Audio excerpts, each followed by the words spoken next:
This is Leverkusen's results map for 2023-24. All greens and oranges, but one ugly red mark. One match from perfection. Alonso's Leverkusen stood mere minutes away from achieving the feat, not just going unbeaten in the league, not just the league and cup, but across all competitions. But Gasperini's Atalanta side crushed Alonso's hope, as the Italian not only beat this unstoppable Leverkusen side, he made them look toothless and lifeless. This is exactly how he did it. The first advantage that Gasperini had is that his side naturally uses a back three formation, the perfect setup to match up to Alonso's own back three. But Alonso, who this season has been near faultless in his decision making, made a curious choice, starting Amin Adli at the tip of his attack rather than Patrick Schick or Victor Boniface, and Atalanta took charge of the game from the start.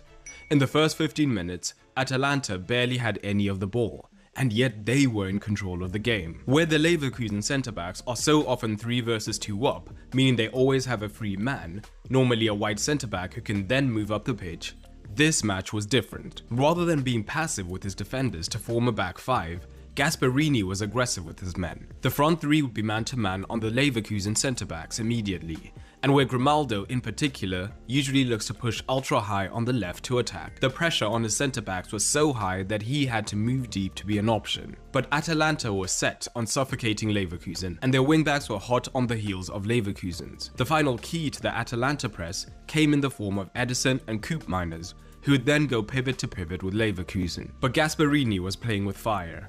One wrong move, one crafty turn by Xhaka or Palacios, and they would have broken the press and would have an immediate numerical advantage against the backline. But that moment never came. Atalanta's press was perfect, never giving Leverkusen space. What it meant is that whether Leverkusen were high up or still early in their build-up phase, the centre-backs were playing passes under pressure, increasing the odds of playing a sloppy ball into an Atalanta man. But even if the central midfielders were receiving the ball, there was 0% chance of them receiving while facing the Atalanta goal, and they would often be forced to play backwards, completely cutting off the supply to Leverkusen's front line. But Leverkusen could not simply spend the entirety of the game looking backwards due to the Gasperini pressure. This meant that their pivots had to take more risks, whether it was trying to force a turn or to play intricate 1-2s between themselves and the forwards, or between each other. But this played straight into the Atalanta plan, and their pivots were on the front foot, ready to intercept any errant passes, allowing them to win the ball back and bypass the Leverkusen midfield line, allowing them to attack the centre-backs again and again. And the stats back this up,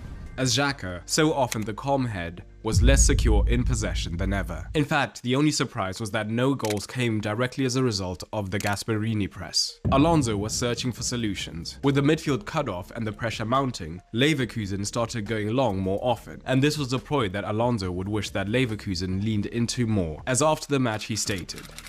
But the thing is, Leverkusen did play long. In fact, more than a few long balls, with the centre-backs going long much more than they usually do. The difference was, it was the Atalanta pressure forcing them long, rather than Leverkusen choosing to look for the long balls, and the accuracy of these longer passes was low, with Atalanta often winning the aerials. And this was a rare instance of Alonso misreading the game. Amin Adli began the match as the more diminutive, agile forward, looking to provide a different element to the match through his movement. But despite Adli putting up an admirable aerial performance, with Leverkusen constantly being forced into these long balls and Victor Boniface and Patrick Schick watching on from the bench, the lack of presence became more and more apparent, and Leverkusen would pay for this dearly. Leverkusen set up for the build-up, and the tireless Atalanta front 3 were already positioned, ready to press, with even Grimaldo being followed deep by his opposite number, and the pivots backing this up. With limited options, Bayer Leverkusen went long to Adli, and this was one of the rare occasions he got his head to the ball first. But as a non-target man, his misplaced header fell straight to Lookman. Lookman, a man possessed in this game,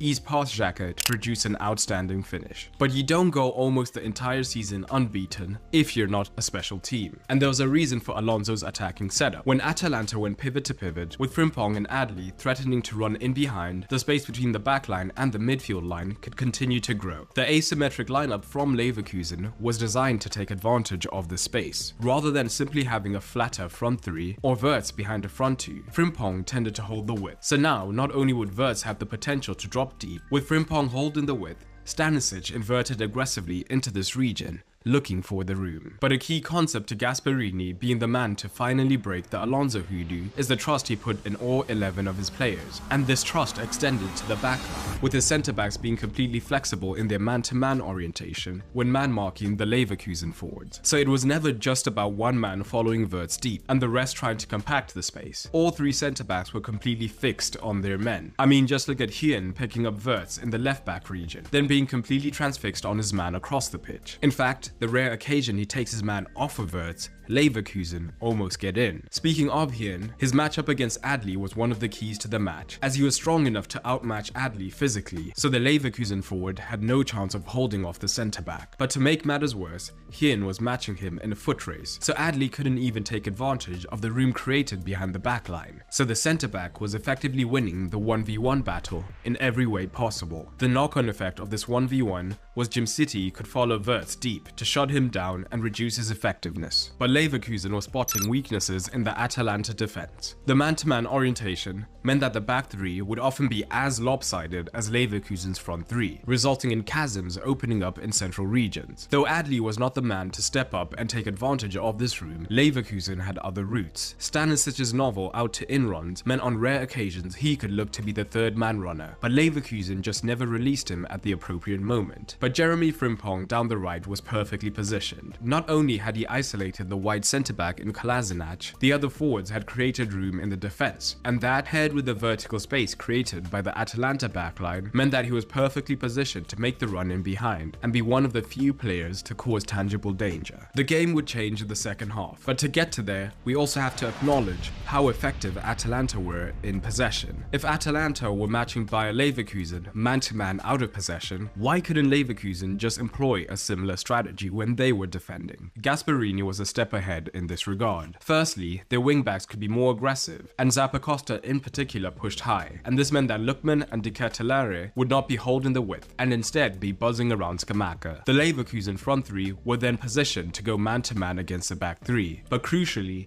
Kolasinac tended to move wider at times, dragging Frimpong with him, and a pivot, usually Edison, would drop into the backline. With Leverkusen only using a double pivot, if they kept a man-to-man orientation, the remaining man would be left with an absolute expanse to defend. Crucially, the makeup of the Atalanta front three helped their cause. Scamacca was able to hold off his opposite number when required, but Charles De Ketelaere was happy to drop in to try and cause the overload, as was Lookman. Lookman in particular posed a problem, as when he dropped deep and dragged in the centre-back, he had more than enough space to run in behind and get on the end of a long ball. Add to that, whenever Atalanta were high up the pitch, their focus was on trying to attempt as many shots as possible, and they took just as many shots as Leverkusen, despite having a fraction of the possession. This was helped by trying to get the ball wide quickly, supported by the attacking wingbacks, which allowed their front three to be focused on attacking the box high up rather than making connections deep. Leverkusen's improved performance in the second half was down to the substitutions, which might fill Alonso with regret,